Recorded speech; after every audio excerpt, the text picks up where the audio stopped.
ఆనాడు కాంగ్రెస్లో ఉన్నప్పుడు వాళ్ళకు పదవులు ఇచ్చిండ్రు, మంత్రి పదవులు కట్టబెట్టారు.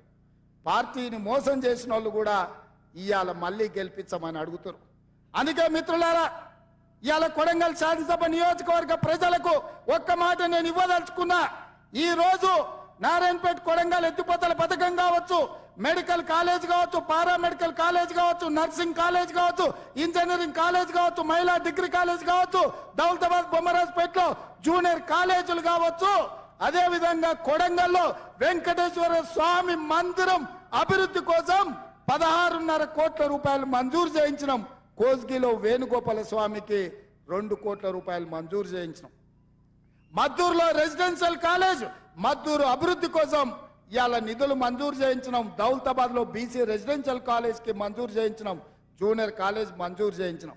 మిత్రులారా, ఇవన్నీ మీరు ఆశీర్వదించడం వల్ల, మీరు అండగా నిలబడడం వల్ల ఇవాళ 5,000 కోట్ల రూపాయలతో అభివృద్ధి పనులు మొదలైనవి. కృష్ణా నది జలాలను ఇవాళ కొడంగల్లు ప్రతి రైతుకు అందించడానికి మా ప్రభుత్వం చర్యలు చేపట్టింది. ఇదంతా ఎందుకు జరిగిందంటే మీరు అండగా నిలబడ్డారు కాబట్టి, మీరు కాంగ్రెస్ పార్టీని గెలిపించారు కాబట్టి ఇవాళ ఈ అభివృద్ధి కార్యక్రమాలు చేపట్టినాం. అందుకే ఇవాళ 5,000 కోట్లతో వచ్చిన రాబోయే పార్లమెంట్ ఎన్నికల్లో కొడంగల్ శాసనసభ నియోజకవర్గం నుంచి 50,000 ఓట్ల మెజార్టీ ఇవ్వండి, మళ్ళీ 5,000 కోట్ల రూపాయలు తెచ్చే బాధ్యత కాంగ్రెస్ పార్టీ తీసుకుంటుంది. వేదిక మీద ఉన్న పెద్దలు తీసుకుంటారు, మిత్రుడు వంశీచంద్రెడ్డి తీసుకుంటాడు. ఇవాళ వికారాబాద్ కృష్ణా రైల్వే లైన్ రావాలన్నా, కోస్గిలో సిమెంట్ ఫ్యాక్టరీ రావాలన్నా, పెద్ద ఎత్తున పరిశ్రమలు మన నియోజకవర్గానికి రావాలన్నా, ఇవాళ వేలాది మంది నిరుద్యోగ యువకులకు ఉద్యోగ ఉపాధి అవకాశాలు కొడంగల్లో కల్పించాలి అని అంటే రాబోయే పార్లమెంటు ఎన్నికల్లో 50,000 మెజార్టీ తగ్గొద్దు, ఆ పైన పెంచిస్తే మీ దయ మీ అండ ఉండాలి అని చెప్పి ఈ వేదిక మీద నుంచి నేను కోరుకుంటున్నా.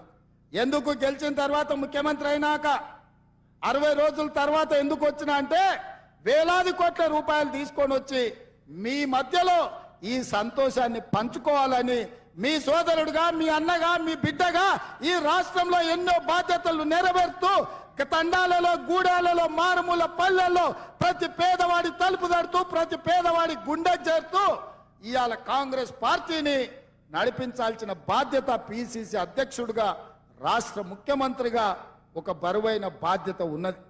రేపు జరగబోయే పార్లమెంట్ ఎన్నికల్లో 14 సీట్లు గెలిచినప్పుడే దేశ స్థాయిలో మన రాష్ట్రం యొక్క గొప్పతనం, కాంగ్రెస్ పార్టీలో కొడంగల్ గౌరవం పెరుగుతుంది. అందుకే మిత్రులారా, ఈ వేదిక మీద నుంచి తెలంగాణ రాష్ట్రంలో ఉన్న 4 మూలల కాంగ్రెస్ పార్టీ కార్యకర్తలకు నేను విజ్ఞప్తి చేస్తున్నా, ఇంకా మన యుద్ధం అయిపోలేదు, యుద్ధం విరామం మాత్రమే. రేపు పార్లమెంటు ఎన్నికల్లో 14 సీట్లు గెలిచినప్పుడే తెలంగాణ రాష్ట్రంలో కాంగ్రెస్ పార్టీ యుద్ధం గెలిచినట్టు. అందుకే మిత్రులారా, రాష్ట్రంలో ప్రభుత్వం వచ్చింది కాబట్టి ఇక మేము విశ్రాంతి తీసుకోవచ్చని ఏ కార్యకర్త కూడా అనుకోవడానికి లేదు. 17 సీట్లల్లో 14 సీట్లు గెలిచి పార్లమెంటులో మనం పట్టు సాధించినప్పుడే మన తెలంగాణ అభివృద్ధి పురోగతి వైపు పరిగెత్తుతుంది, మన సమస్యల్ని పార్లమెంటులో ప్రశ్నిస్తారు.